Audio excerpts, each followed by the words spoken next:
Gravando. Bom dia a todos.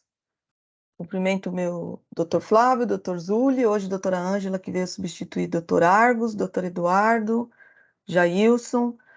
Hoje é dia 8 de março de 2023. Vamos dar início à sessão da 4ª Câmara do Tribunal de Impostos e Taxas de São Paulo. Nós temos patronos presentes. Doutor Pedro Henrique e doutora Daniela estão presentes? Bom dia, senhora presidente. Bom dia, presidente. Presente pela Aperan Inox. Bom dia.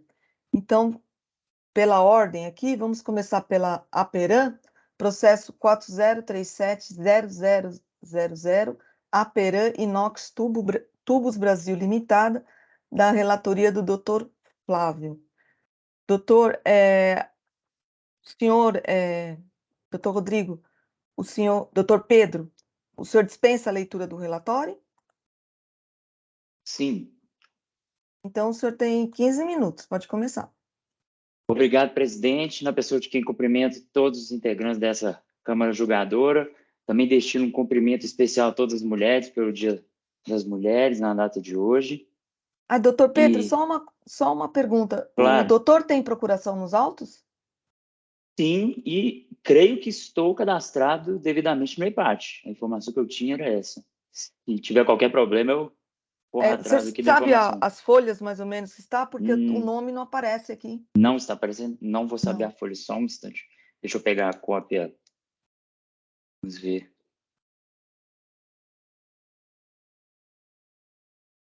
Creio eu que está bem para trás, porque, salvo engano, já é a 3ª vez que esse processo passa por uma das câmaras do TIT, e eu me lembro de já ter falado neste caso algumas vezes.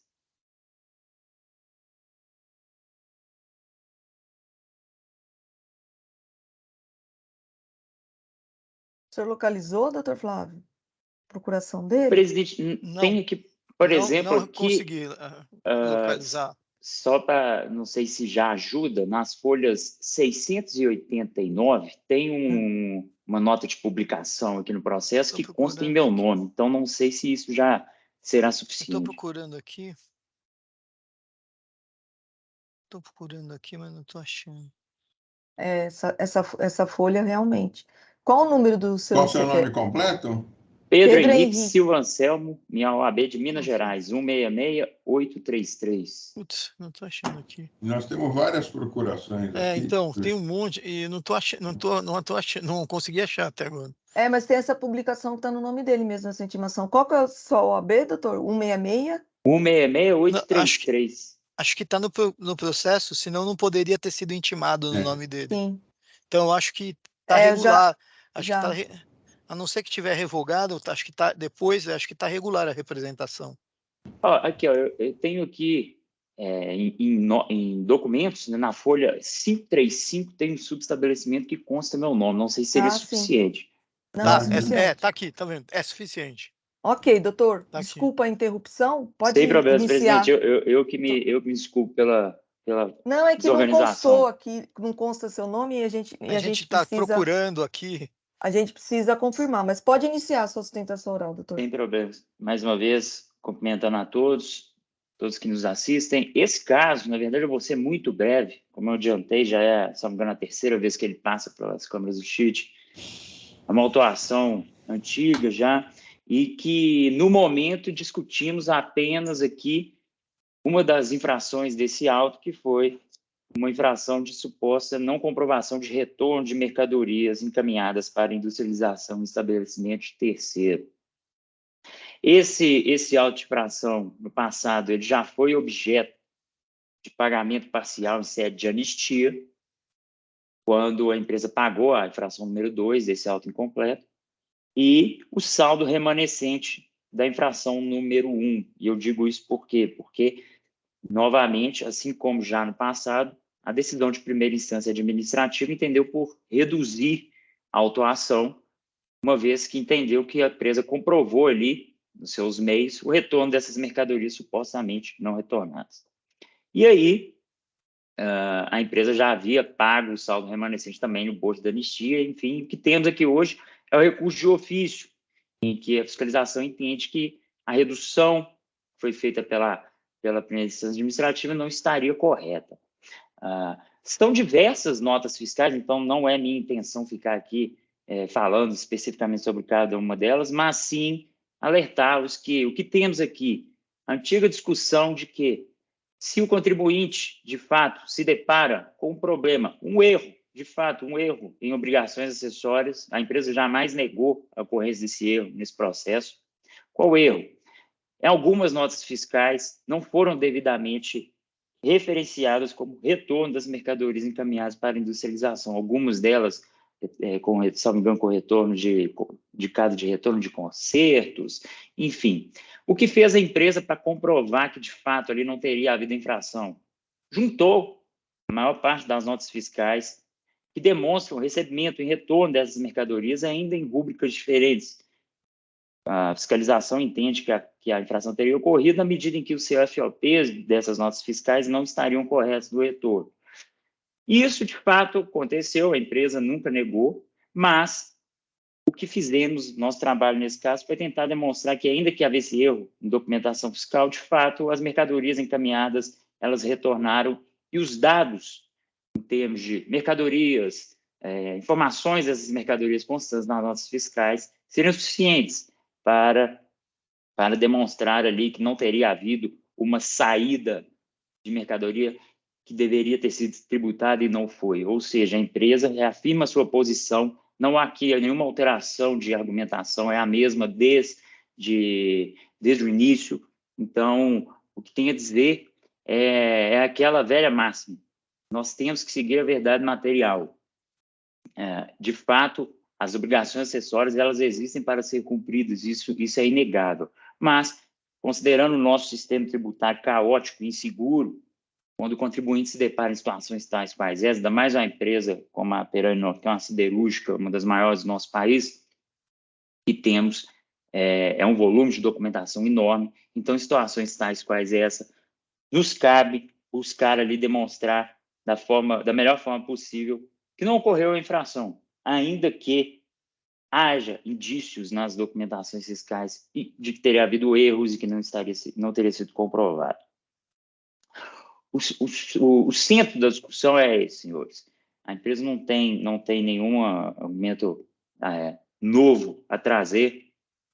Em nossas contrarrazões ao parecer recurso de ofício, nós rebatemos essa situação, como já havia sido feito nas manifestações anteriores, e também rebatemos um argumento adicional que foi trazido nesse parecer, no sentido de que parte dos fornecedores da empresa que teriam prestado serviço de industrialização não teriam esse tipo de atividade no bojo de seus objetos sociais. Nós refutamos essa argumentação, uma vez que temos ali as faturas de prestação de serviço ocorridas e entendemos que esse não pode ser um fundamento adicional para além da autuação, no sentido de ser utilizado para manter essa cobrança fiscal. Se o Estado entende que aqueles contribuintes, fornecedores da empresa, não poderiam emitir notas fiscais dessa forma, que tome as medidas cabíveis, porém fora dessa autuação. A empresa tem seus fornecedores, tem com quem trabalha há anos e confia nas documentações fiscais. Se eventualmente o Estado entende que aquilo ali é uma documentação inidônea, entendemos que isso não pode ser usado como uma presunção de má-fé para refutar o que a empresa traz a título de defesa. Entendemos que isso deve ser usado em processo específico fora desses autos. Então, presidente, sendo extremamente objetivo, acredito eu que não temos elementos para além disso que foi dito. O caso, de fato, já se estende bastante tempo aqui no tribunal e esperamos ter aí um desfecho favorável. A empresa pede pelo desprovimento desse recurso de ofício com a manutenção da decisão de primeira instância administrativa que confirmou aí a redução do auto de infração. São essas as colocações que eu tenho, me coloco à disposição de todos os senhores e, mais uma vez, cumprimento todas as mulheres pelo Dia da Mulher. Muito obrigado. Obrigado, doutor. Parabenizo pela sustentação objetiva Doutor Flávio, a palavra é sua.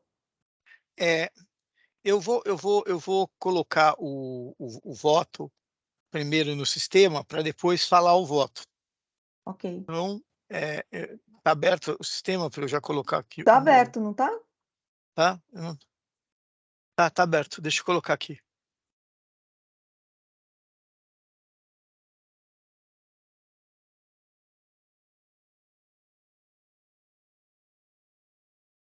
Tendo aqui uma dificuldadezinha, mas em 1 minuto aqui eu já resolvo.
Eu vou direto ao voto, pode ser? Vocês estão me ouvindo? Tudo bem?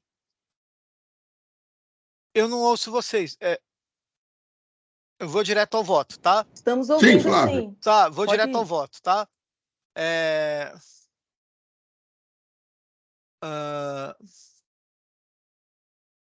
O processo chega a este relator remanescendo apenas o item 1.1 para análise, vez que os demais itens foram declarados extintos devido ao pagamento realizado pela autuada. O fiscal autuante motivou o lançamento por meio dos documentos trazidos aos autos, tendo da presente atuação atingindo presunção relativa. A autuada, para desconstituir a presunção que milita em favor da autuação, trouxe uma série de elementos aos autos, entre os quais notas fiscais e tabelas, visando demonstrar que houve um mero erro formal no cumprimento das obrigações acessórias e que as mercadorias voltaram no CFP referente a retorno de conserto e não retorno de industrialização, como seria o correto. A decisão da primeira instância administrativa, com base na documentação trazida pela autuada, reduziu a IN, reconhecendo haver relação entre as notas de retorno trazidas pela autuada e as notas de remessa para industrialização que lastrearam a autuação. Passo a analisar os elementos trazidos aos autos pelo contribuinte para determinar se são capazes de infirmar a presunção relativa que nesses autos milita em favor da autuação. Começo por analisar as remessas para estabelecimentos que, conforme o CNAE, não têm atividade de industrialização. Para todas as notas destinadas a esses estabelecimentos, não houve remessa para industrialização, nem se pode falar em retorno de industrialização. Então, mantenho a autuação para as notas que destinaram aos estabelecimentos da Maco e da Inoplasma. Quanto à tese que haveria uma sintonia entre as notas apresentadas pelo contribuinte como de retorno para conserto com as notas de remessa para industrialização, havendo apenas erro formal e obrigação acessória, tal tese não me parece plausível no presente caso, pelos motivos que passo a enunciar. A autuada junta uma porção de notas de retorno de conserto e tenta casar essas notas com as de remessa para industrialização, chegando a valores que aparentemente são compatíveis. Porém, como bem assevera a representação fiscal e o autuante, as folhas 234 a 235, a autuada não considera os montantes equivalentes à remessa sobre CFOP 5915, ou seja, as remessas para consertos, não fazendo o balanço global de suas operações. A análise dos arquivos de FD permite fazer essas ilações sobre o caso, conforme citado as folhas 729. Também não há no material trazido pela autuada a indicação no livro de entrada desses supostos retornos de consertos, o que enfraquece por demais a tese de que houve apenas um erro de obrigação acessória. A representação fiscal cita uma série de problemas nas ligações estabelecidas entre as notas da remessa para industrialização e as notas de retorno para conserto. Poderia me ater a esses detalhes, mas analisando o seu conjunto, verifico parece que estamos ou diante de um conjunto montado para atingir os valores de notas de remessa para industrialização, ou da demonstração que a referida empresa tem enormes problemas de escrituração fiscal. De toda sorte, não se constitui material suficiente para superar a presunção relativa. Assim sendo, conheço e dou provimento ao recurso de ofício. É assim que eu voto. Eu estava olhando o processo aqui, a decisão de primeira instância, ela falou que não teve prejuízo. Eu vou pedir uma preferência. Alguém quer falar alguma coisa antes? Que não houve prejuízo ao erário? Que não teve, não, que a documentação, ela suporta que realmente houve o retorno. A documentação, se você considerar que todas aquelas notas que ele fez de retorno para conserto são as de remessa para industrialização e houve só o erro de CFOP, se você não fizer o global e ver aquele casamento, elas casadinhas, ele dá um valor muito próximo, tanto que ele reduz bem ele reduz bem a autuação. Só que eu acho que sim, que você pegar umas de outros que vem em outros CFOP e você vê que em algumas tem ligação com as notas que foi, outras a ligação tem problema, você vai na FD, não bate o que saiu com o que entrou, então eu acho que não são capazes. O que o cara da primeira instância fez, ele pegou toda aquela tabela que o contribuinte deu e todas aquelas notas que ele fez, e viu a ligação que eles têm com as notas de remessa para industrialização. E você chega em valores bem próximos mesmo, se você fizer isso. Só que eu acho que simplesmente pegar aquelas notas com outro CFOP e tentar casar com essas não é suficiente para afirmar que essas notas são aquelas que só com o CFOP errado. É isso que eu Então, isso mas que eu aí acho. será que não caberia uma diligência aí para verificar e fazer uma nota cara Então, crachá? Porque foram pelo que feitas, eu vi dos foram feitas demonstrativos... umas... esse processo, Eu vi ele que já foi e voltou várias voltou e vezes. foram Foi feitos, anulado. tem umas 10 diligências, exatamente com isso que você quer falar. E em todas as diligências, a fiscalização afirma que essas notas não são capazes de fazer isso, mas não é simplesmente porque ele não aceita a volta no CFOP errado. É porque quando ele vai ver o global das FDs, ainda teria aquelas que realmente foram para conserto e voltaram para conserto. E quando ele faz o global, esses valores não batem. Eu vou redigir uma Tá preferência bom. aqui, rapidinho, gente.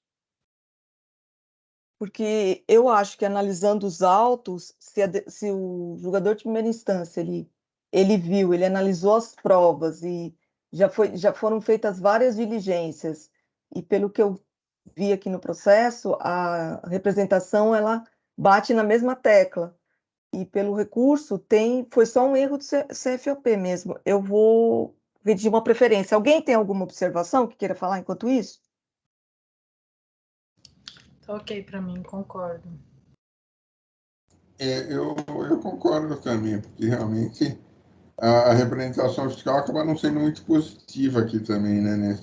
Apesar desse processo, passou pela 8ª e pela 10ª Câmara. Então, eu não votei nesse processo. Não, Não. era outra composição. Você não estava na 10ª, Júlio, quando passou lá. Eu tive já na 10ª, por isso que eu estou falando. Eu também já tive, mas o que acontece não é isso, que se você pegar aquele conjunto de notas que ele pegou e achar que aquelas notas, você admitir a tese, olha, eram de conserto e eram exatamente aquelas, elas vão fechar, quase fechar, como fez o cara da primeira instância. O que eu estou falando é que não dá para dizer que essas de conserto são exatamente aquelas. Mas também não dá para falar que não são. Então, por isso que quando o cara, que eu falei da presunção relativa no começo do voto, ele tem, o contribuinte, quando põe as coisas, é que tem que superar a presunção relativa. Porque assim, né, para fazer sentido o que eu falei. Mas tudo bem, é questão de interpretação. Eu vou redigir uma preferência rapidinho, gente. Se alguém quiser falar alguma Qual coisa vai ser o enquanto isso. sentido da sua preferência? Então, a minha preferência, a gente pode ter discussão. Ou é para baixar, para fazer de novo essa cara crachá, ou eu vou votar pelo não provimento do recurso. Porque eu acho que tudo que foi juntado, a decisão de primeira instância fala que a gente presumir que não é a mesma coisa, eu acho que tem que ir pela verdade material, né? Aí eu coloco para discussão aqui, o que vocês acham melhor? Baixar em diligência de novo, senão eu vou julgar pelo não provimento mesmo.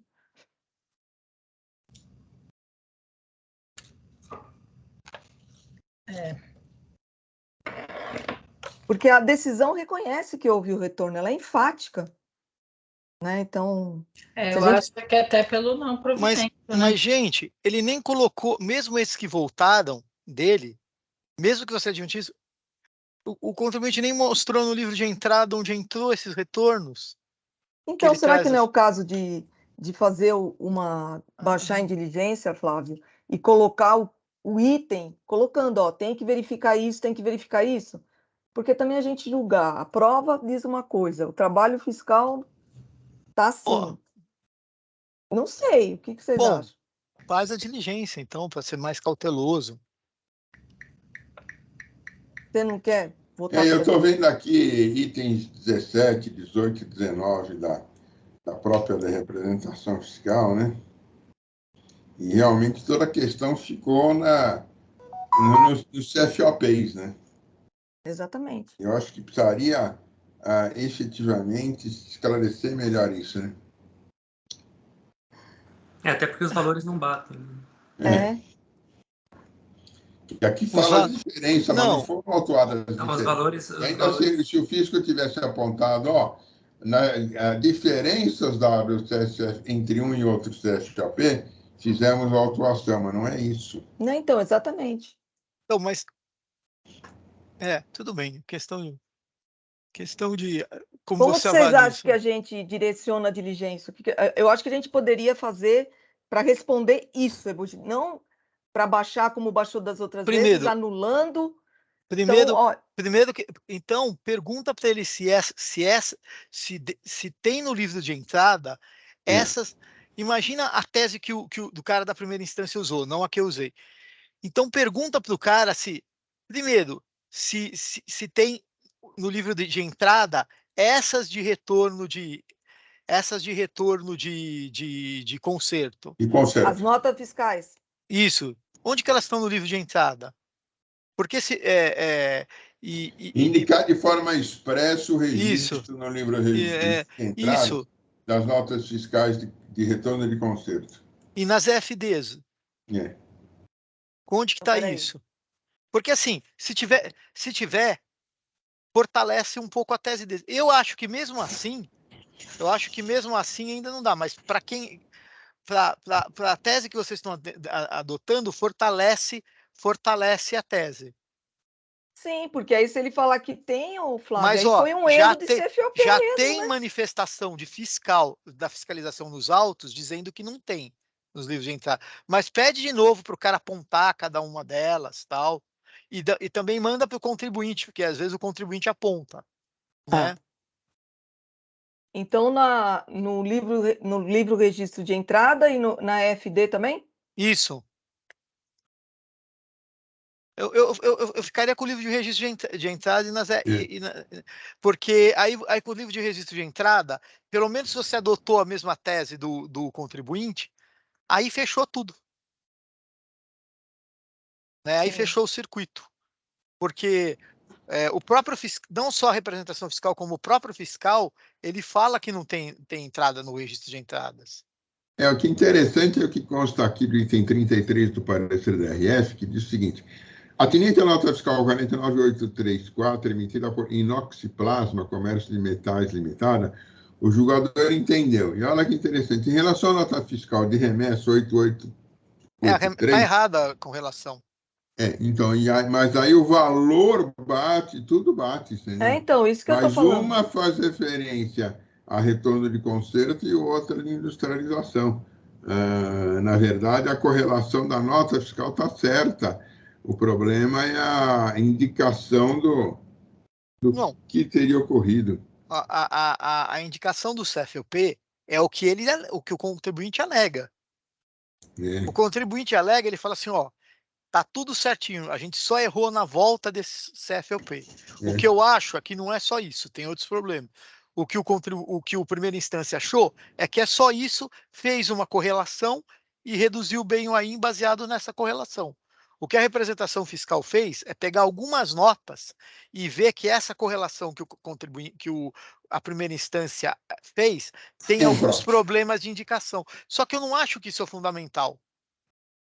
Eu acho que, por exemplo, se não tem no livro, se isso aí não entrou no livro de entradas, pouco importa se a correlação está certa ou tem uma coisinha. Eu estou terminando aqui. Como o fiscal fala eu vou pela diligência, doutora Marilena. Se o fiscal fala que sequer entrou no livro de entradas esse retorno de diligência, então esse retorno de conserto, se nem entrou no livro de entrada, não importa que o cara que a correlação esteja perfeita. Aqui ele fala, o advogado fala aqui no parecer, né? Fiscalização não menciona que a natureza da operação de retorno está expressamente indicado na documentação, bem como que a quantidade de mercadoria retornada se identifica com a quantidade remetida para a industrialização, nas folhas 166. Mas são dois retornos. A fiscalização fala que são dois retornos. Né? Porque ele também tem coisas que ele manda para o conserto e volta do conserto. Né? E o cara da primeira instância, ele fala que os valores são próximos e batem. Ele não fala que são idênticos. Ele fala que são próximos e vários batem. O cara da primeira instância, ele vai pegar nota por nota e nota por nota que o contribuinte fez e vai fazer a correlação, entendeu?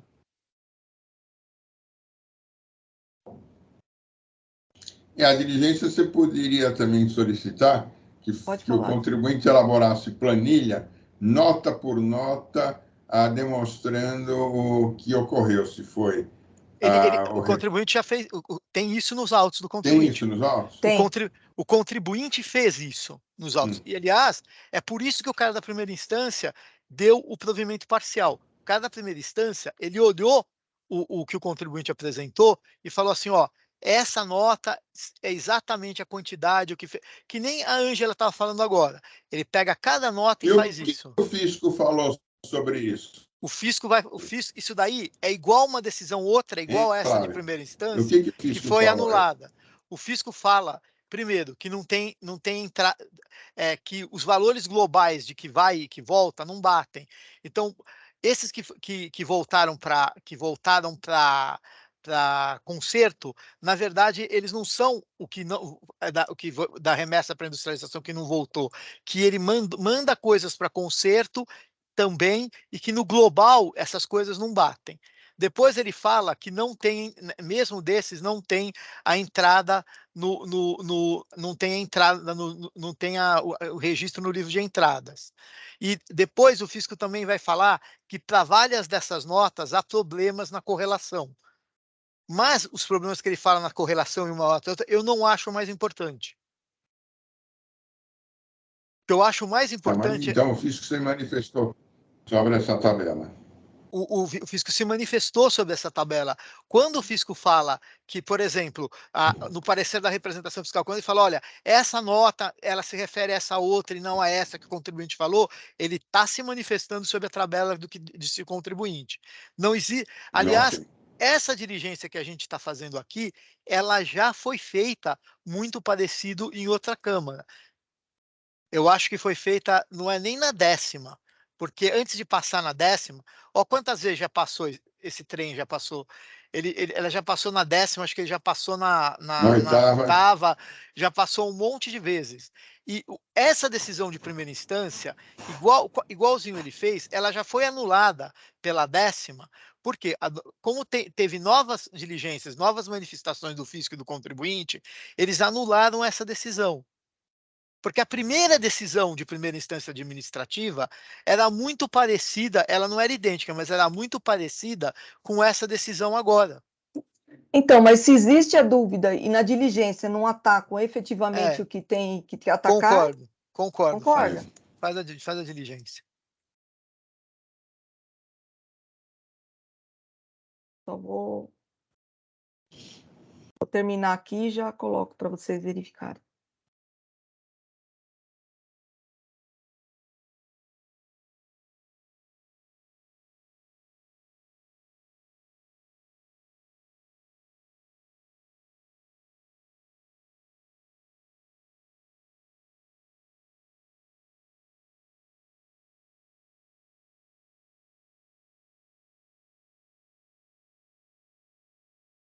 Segundo, eu acho que os caras não têm nem KNAI de industrializador que foi.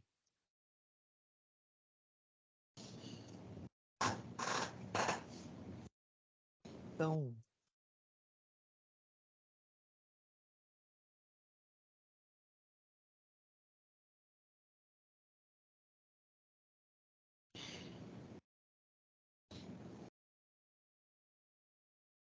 Eu redigi a diligência, ficou assim, gente. Adoto integralmente o relatório do ilustre relator, Flávio Nascimento de Freitas, a quem presto minhas homenagens. A despeito do entendimento do nobre relator, compulsando os autos, especialmente os documentos acostados e analisando a decisão corrida, há fortes indícios de que o recurso de ofício não deve subsistir. Isso porque, como bem aduz a empresa autuada, em obediência ao princípio da verdade material que rege o processo administrativo fiscal, a decisão de primeira instância reconheceu o retorno de mercadorias remetidas para a industrialização, atribuindo-lhes a suspensão da incidência do ICMS, conforme demonstrativo de recálculo que se encontra nas folhas 124. Os documentos acostados, a princípio, demonstram a vinculação entre as notas fiscais de remessa e de retorno e, por decorrência, demonstram que o contribuinte não teria promovido saídas definitivas, daí não resultando saldo de ICMS a pagar. Contudo, para afastar em definitivo a dúvida e em atendimento ao princípio da verdade material, voto pela conversão do julgamento em diligência para que as partes, tanto a autoridade fiscal autuante quanto a empresa autuada, indique de forma expressa, individualmente, o retorno das notas fiscais de retorno do conserto no livro registro de entradas EFD. É o meu voto que submeto aos meus pares. O que vocês acham? Tá. Eu acho que é ok para mim. Será que precisa colocar expressamente após vista a representação fiscal? Então, olha, acho Ele De vai todo voltar. jeito, bom lembrar, de, to- né, mas de todo jeito vai voltar Ele para a vai voltar de representação. qualquer vai voltar. De Então qualquer não forma. precisa colocar Se quiser expressamente, lembrar. né? Não. Não. Eu De não qualquer tenho jeito. posto mais. Porque a representação fiscal, ela sempre se manifesta sobre diligência. Quando tiver o retorno, ela vai se manifestar. Então, quando então tiver o retorno, tiver falado o autuante, tiver falando o contribuinte, aí a representação vai falar. Alguém tem mais, então, alguma observação? Queira colocar? Não? Então, eu vou colocar para votação.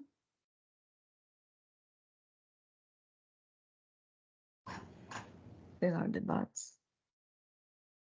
Verificação de quórum.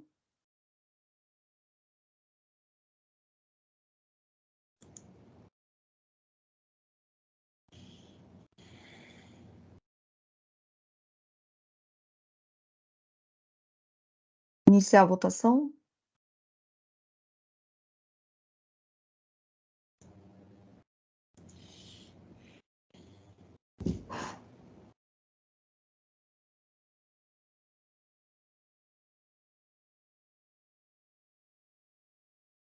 Doutor, por maioria de votos, o julgamento foi convertido em diligência nos termos do meu voto. Eu agradeço. Bom dia. Obrigado, presidente. Desejo um bom segmento de sessão a todos.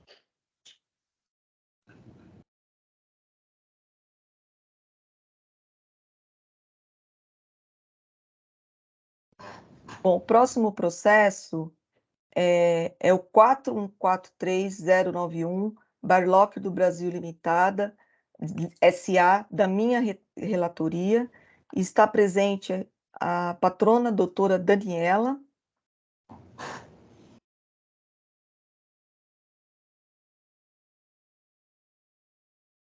Oi, bom dia. Bom dia, só vou gravar.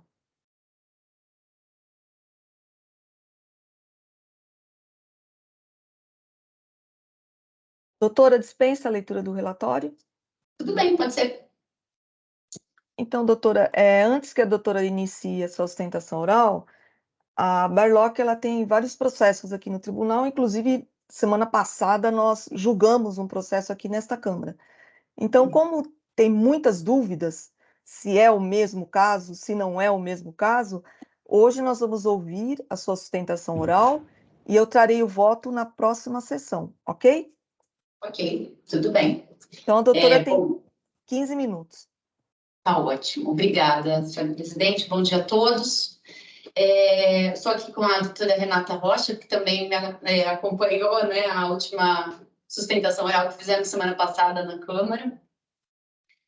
Bom, a nossa autuação aqui, ela trata de uma operação, mesma espécie de operação que nós tratamos no caso que foi julgado na semana passada. Tem algumas variações, né? Aqui naquele caso, nós tivemos um fornecedor só, que era a Agroindustrial Olhos Verdes, que também figura como fornecedor aqui nessa autuação, além de outros que são os fornecedores a Camineiro, CRV Agropecuária, Maranello e Tecfol.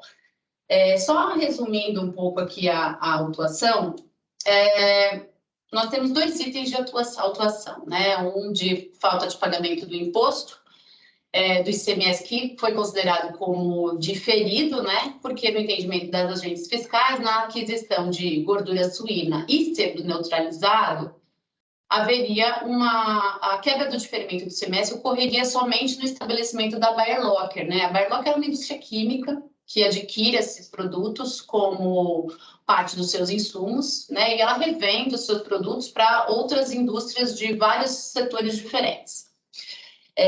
Então, no entendimento das agências fiscais, o ICMS teria que ser diferido para o momento da entrada no estabelecimento dela. No entanto, como os fornecedores destacaram esse ICMS nas suas notas fiscais e ela tomou o respectivo crédito. O item 2 do auto acabou se dirigindo à glosa do crédito, porque no entendimento das fiscais também não haveria o direito a crédito nessas entradas, né? Então, ele desconsidera os créditos e exige o imposto em face da Bayer Locker. De fato, essa empresa ela não tem um histórico de autuações que não sejam com essa natureza, né? Então, nós observamos ao longo do tempo até uma mudança de posicionamento da Fazenda na forma no seu entendimento e na forma de autuar, e eu vou explicar isso na sequência. Então, um dos pontos que nós colocamos em nosso recurso, em primeiro lugar, é uma decadência parcial em relação ao item 1, que é de falta de pagamento. Então, nós, alguns meses, né, da autuação, eles teriam ultrapassados para o prazo de 5 anos, aqueles que forem anteriores a... Deixa eu achar aqui, 11/8/2016. São alguns períodos do auto que, por ser acusação de falta de pagamento, entendemos que houve uma decadência parcial do auto. Um outro ponto que nós sustentamos no nosso recurso é que a previsão de diferimento do ICMS nessas operações, ela está prevista no decreto, né? O diferimento do ICMS para operações com gordura animal. No entanto, no nosso recurso, nós sustentamos que a lei 6374, quando trata de diferimento, né, e sobre a qual o regulamento se pauta para prever o diferimento da gordura, no caso de gordura, ele fala de produtos farmacêuticos, né? Então, no nosso entender aqui, haveria até uma falta de amparo legal para que esse diferimento se aplicasse a essas mercadorias.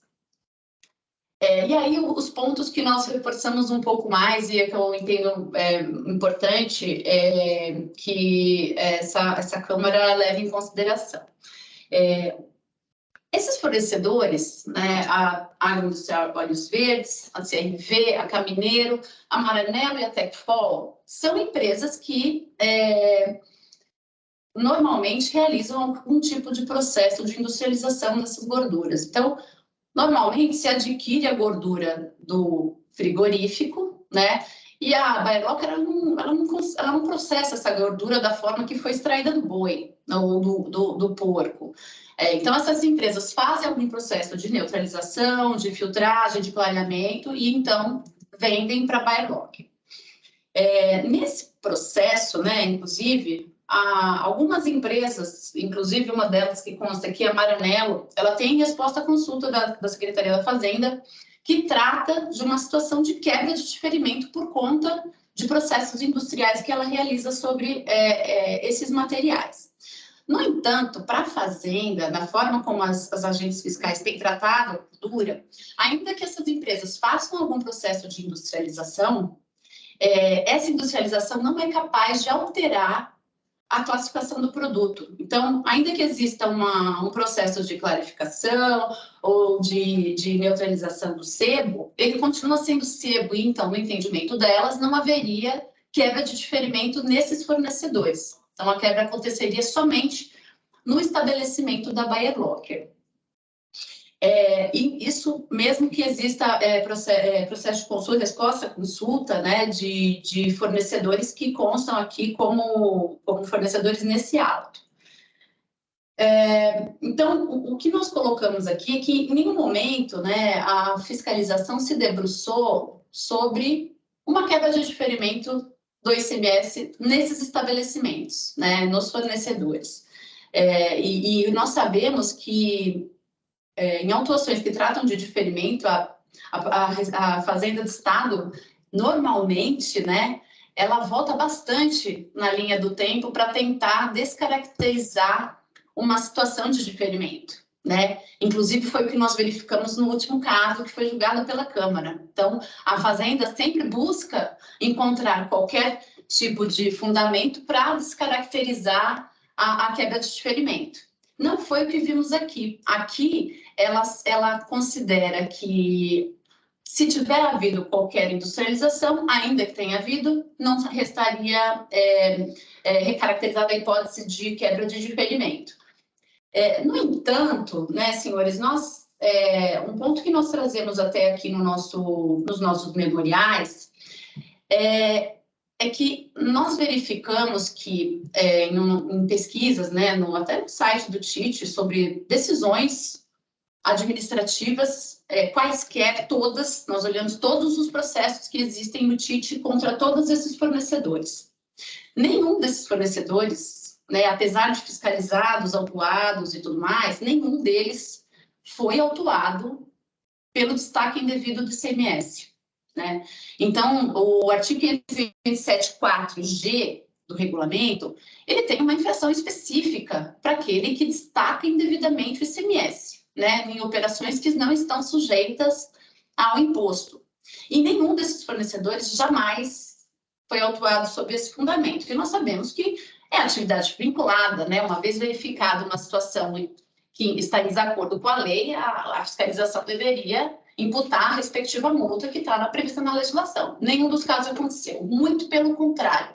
A agroindustrial Olhos Verdes, por exemplo, ela foi autuada em um dos casos que nós verificamos aqui no site do TIT, que é o auto de infração 4.128.389. Essa fornecedora, ela foi autuada com uma acusação completamente oposta ao que nós temos nesse processo. Então, aqui nós temos a Bayer Locker sendo cobrada do ICMS diferido na aquisição de gordura suína e sebo neutralizado. Nesse auto de infração da agroindustrial Olhos Verdes, curiosamente, ela foi autuada por falta de destaque do ICMS na saída de gordura industrializada. Então, assim, a Olhos Verdes foi autuada porque ela aplicou o diferimento, quer dizer, ela não destacou o ICMS e o imposto seria apurado no seu cliente. E aí, ela não apurou, o fisco falou, não, tem que apurar a quebra de diferimento do sebo, aconteceu no seu estabelecimento, você tinha que ter destacado. E aqui nós temos a Bayer Locker sendo autuada porque o ICMS veio destacado na nota. Então, nós temos aqui uma incongruência muito grande, uma estabilidade muito grande no entendimento do fisco. Ou se considera que a quebra de diferimento aconteceu no fornecedor, e é isso que nós colocamos aqui, né? Ou se considera que a quebra de diferimento é na Bayer Locker. As duas coisas não dá para ser, né? Porque senão, como adquirir mercadorias, como adquirir essas mercadorias dos fornecedores e ter segurança sobre a tributação o tratamento que vai se dar, né? Então, esse ponto de que, primeiro, eles não foram autuados, nenhum deles. O que nós verificamos, e nós fizemos um relato aqui nos nossos memoriais, que tipo de autuação esses fornecedores tinham? A Olhos Verdes, essa acusação de falta de pagamento porque não deixou de destacar o ICMS em operação, que a quebra de diferimento foi no estabelecimento dela, foi a mais marcante, mas assim, ali temos acusação de crédito indevido por fornecedor inidôneo, ou falta de escrituração de entrada, assim, autuações que nada tem a ver com o 527.4G, né?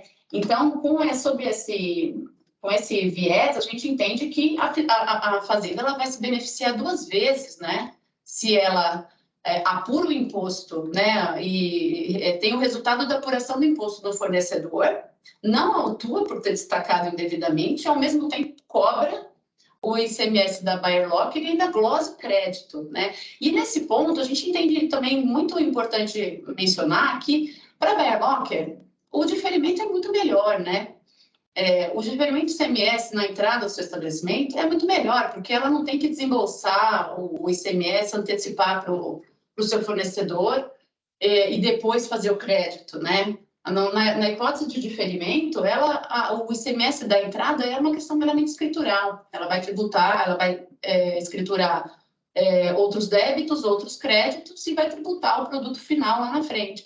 Então, para ela, fugir da regra de diferimento não tem absolutamente nenhuma razão, não tem benefício nenhum, para ela é só prejuízo ter o destaque do ICMS, que é um efeito caixa, né?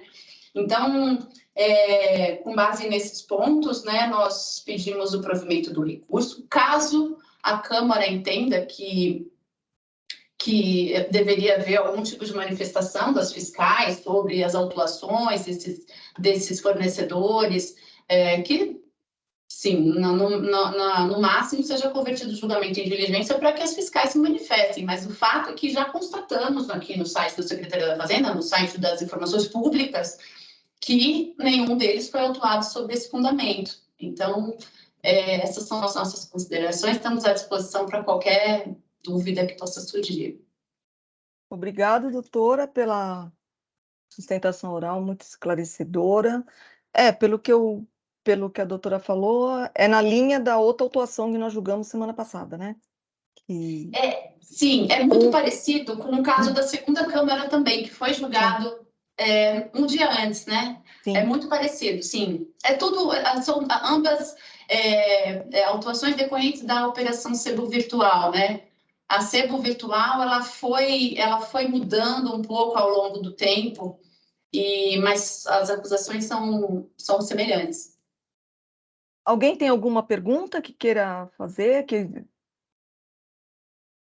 Doutor Flávio, doutor Zuli, doutor Eduardo? Não, doutora Ângela? vamos aguardar o voto. Vamos aguardar. Então, doutora, eu agradeço. O processo ele vai entrar na pauta da próxima semana. Tá ótimo. Muito Tá bom? obrigada. Bom dia a todos e feliz Dia das Mulheres. Para as doutoras também.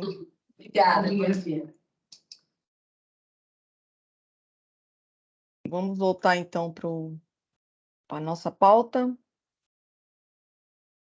O próximo processo, então, não temos mais patronos presentes.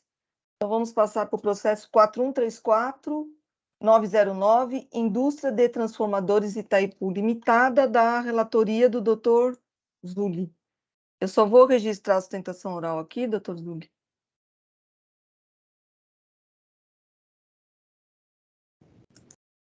Opa! Mas esse processo não era... Eu fui o relator e o doutor Argos solicitou vista? Esse foi? Sim. Retorno de Sim. vista, doutor Argos. Tem que então, sair peraí. de pauta.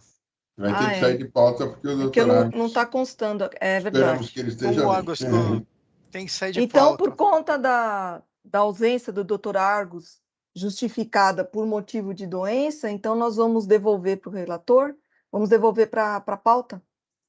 Sim. Para entrar na próxima semana. Desculpa, doutor Zuli. Sem problema.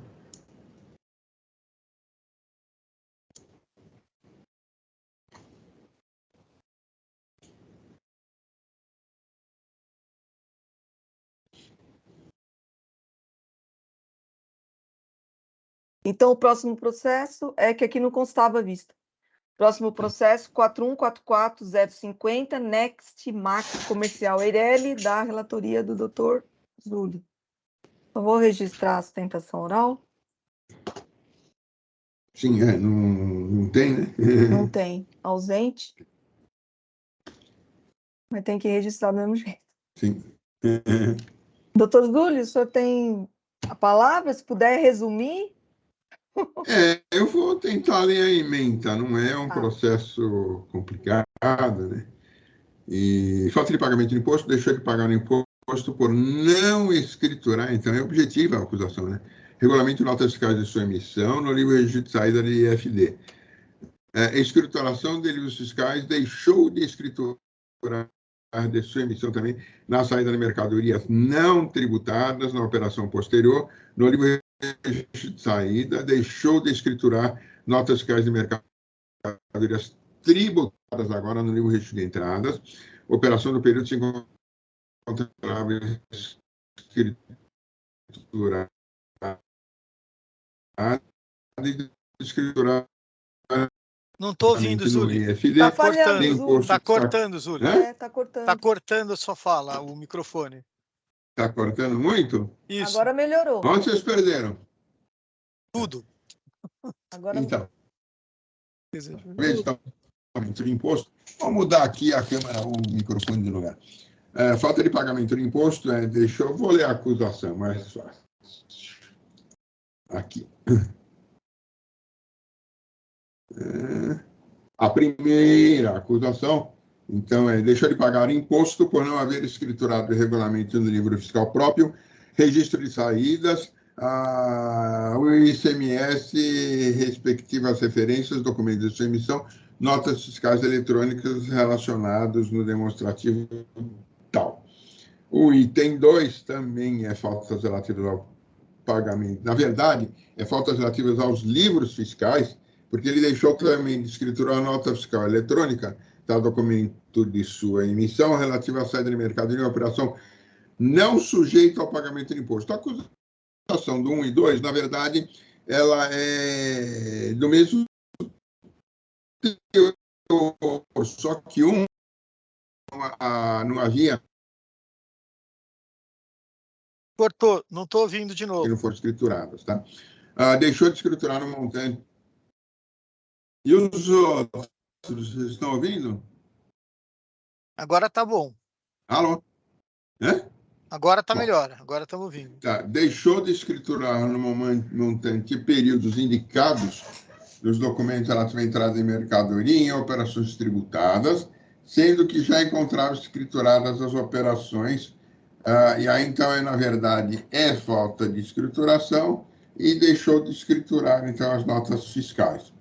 O 4 também deixou de escriturar, relativo agora à entrada de mercadoria. Tá? O 5º acreditou-se indevidamente nas referências demonstrativo 5, decorrente de escrituração de notas fiscais de sua emissão, relativas ao anexo, lançamento de crédito relativos à compra de bem para o ativo. Basicamente, essas são as acusações. Há uma série de argumentos, cerceamento de defesa, enfim. A defesa e os recursos são substanciosos, o fisco bem se manifestou, tá?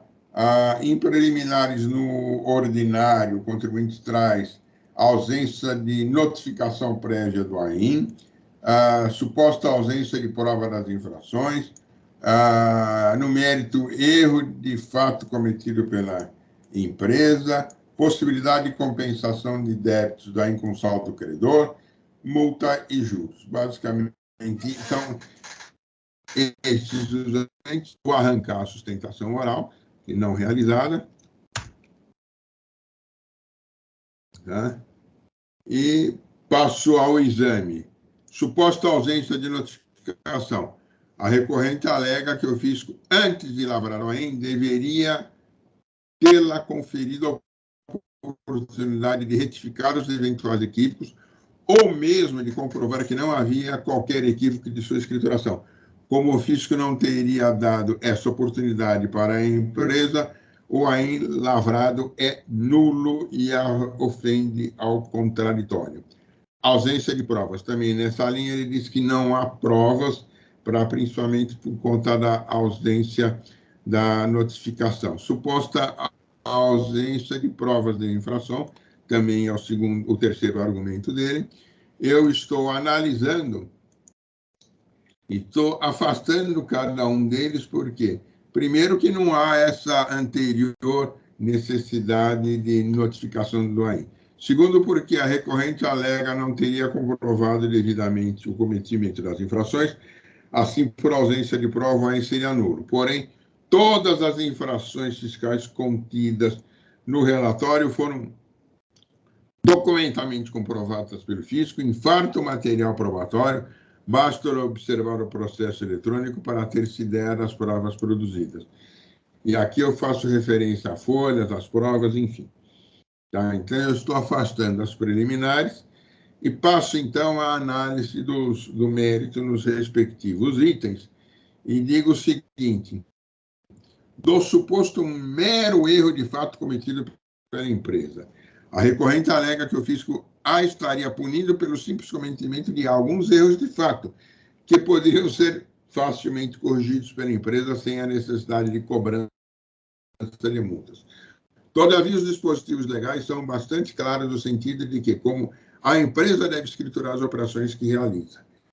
Ademais, a alegação é clara no sentido de que, a legislação, aliás, de que, quanto às notas fiscais de entrada e saída existentes, há necessidade de escrituração, bem como de que, quanto aos créditos do ativo permanente, deve haver o chamado controle SIAP, o que não ocorreu. No caso concreto, como já destacado, não houve respeito ao texto legal. As notas fiscais não foram escrituradas no IFD da recorrente, item 1 a 4, e os créditos do ativo não constam do SIAP, item 5. Assim, contrariando a visão da recorrente, seria simples erro de fato, temos que houve o descumprimento dos preceituais tributários, de modo que agiu bem o fisco em cobrar o ICMS devido à multa correspondente. Também não se sustenta o argumento relativo à possibilidade de compensação de débitos do AIM com o saldo credor da recorrente. Então, na verdade, é conhecida a minha posição, eu falo que a natureza jurídica do saldo credor e que, efetivamente, eu não posso compensar o saldo credor com exigências contidas no AIM, tá? E faço referência ao fato até que, efetivamente, o que poderia se fazer, e o fisco assim fez, é não cobrar os juros de correção durante esse período. Eu digo que o artigo 93 diz o seguinte: não se compreende na competência das delegacias tributárias de julgamento pedido de compensação ou restituição de tributos e demais receitas na forma do artigo 75 da 13457. Portanto, nesse caso, entendemos não caber qualquer espécie de compensação. A acusação são claras, restam comprovadas, saber deixar de pagar imposto por não haver escriturado no livro registro próprio, das respectivas referências, emissão de notas fiscais, deixar de escriturar, enfim, está bem explicado pelo fisco, eu vou pular essa parte. De forma indireta, a interessada não contesta e sim admite as acusações ao alegar erro na apuração do crédito tributário, contribuinte credor do ICMS no período de crédito escriturado e apurado nos livros fiscais. Seu requerimento, na verdade, restringe a possibilidade de compensação destes débitos ao AIM com o saldo credor, o que, como vimos, não pode ser acolhido. Então, eu lembro da portaria CAT 26/2010, enfim, faço referência a essa questão. Espera que ele parou para salvar. E estou afastando de forma fundamentada o argumento e que, efetivamente, eu digo, existem ainda deveres instrumentais, como é o caso das infrações descritas nos itens 2, 3 e 4 do AIM inaugural. O presente auto descreve descumprimento de obrigação principal e acessórias, conforme definido no artigo 103 do CTN. Tá? Efetivamente, o contribuinte ele não traz nada em sua defesa do recurso que demonstre que não descumpriu, ao contrário, ele confessa. Então, não tem muito mais o que analisar. Aí ele traz argumentos quanto à multa, eu estou lembrando a legislação, aos juros também, eu estou lembrando a legislação, a súmula 13, efetivamente a lei 13918, a edição da súmula 10, tá? E efetivamente, aqui, tá? Eu digo o seguinte, olha, período constante dos autos, períodos, junho de 17, julho de 17 e maio de 18. Assim, temos que, para períodos anteriores a 1/11, aplica-se o débito tributário à taxa de juros fixada pela 13918. Para os períodos posteriores a esta data, passa a ser aplicado o débito tributário na forma da Selic, não obstante ser conveniente aqui observar a recente reforma na súmula 10. Veja-se, porém, que as datas das ocorrências aqui tratadas são correspondentes ao período de junho de 17, julho de 17 e maio de 18, ou seja, em parte posteriores a 1/11/17. E assim, para esse período, já aplicada a taxa Selic no limite de acordo com a súmula 10 reformada. Nesse sentido, é que acolho em parte a aplicação da súmula 10 reformada, ou seja, para os períodos anteriores a 1 de 11 de 17, dando assim parcial provimento ao recurso ordinário. Aí eu falo mais algumas coisinhas a esse respeito e voto dessa forma. Presentes pressupostos similares, conheço do recurso, sendo que ele dou parcial provimento para acolher em parte a aplicação da súmula 10 informada, ou seja, para os períodos anteriores a 1 de 11 de 17, dando assim parcial provimento ao RO. É assim que eu voto. Não tem muito mais o que falar sobre esse processo, porque o próprio contribuinte, tá, ele acaba de contesta, ele traz argumentos a látere do mérito das próprias irregularidades. Perfeito? Cadê o meu Max? Aqui. Você já tinha circulado o voto, Zuli, eu vou te acompanhar. Tá. Alguém tem alguma observação sobre o processo? Alguma pergunta? Eu acompanho também. Acompanho o doutor Zúlio. Não dá para compensar com o saldo credor, né? Não tem jeito. Não, não tem como. Em São Paulo não dá. Então, tem aí uma série de propostas dizendo, mas espera um pouquinho, são naturezas jurídicas diferentes. A própria Constituição, ele fala, só estarei mandando para trazer aqui, ele fala na questão da natureza, né, dos créditos, do saldo, que é efetivamente. Vamos ver se deu certo aqui. Então, não tem como, tá? Até A questão da chamada compensação. A própria Constituição fala na chamada compensação, né? É o critério, a relação da compensação. Não antecedente ao conhecimento, conhecido integralmente e parcialmente provido. Voto registrado, cacifado e carimbado. É assim que eu voto nesse processo. Bom, então, todos já concordaram, eu vou encerrar os debates. Verificação de quórum.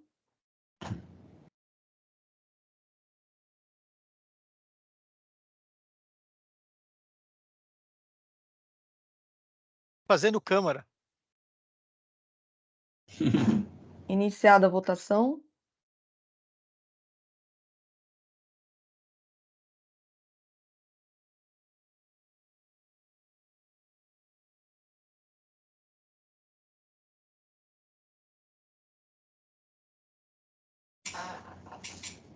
Por unanimidade de votos, recurso ordinário conhecido e parcialmente provido, tão somente para limitar os juros à taxa Selic.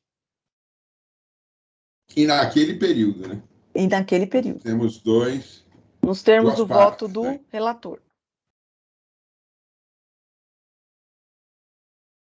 E com esse processo, nós encerramos a sessão da 4ª Câmara do Tribunal de Impostos e Taxas de São Paulo no dia 8 de março de 2023. Jailson, você pode interromper a gravação, por favor?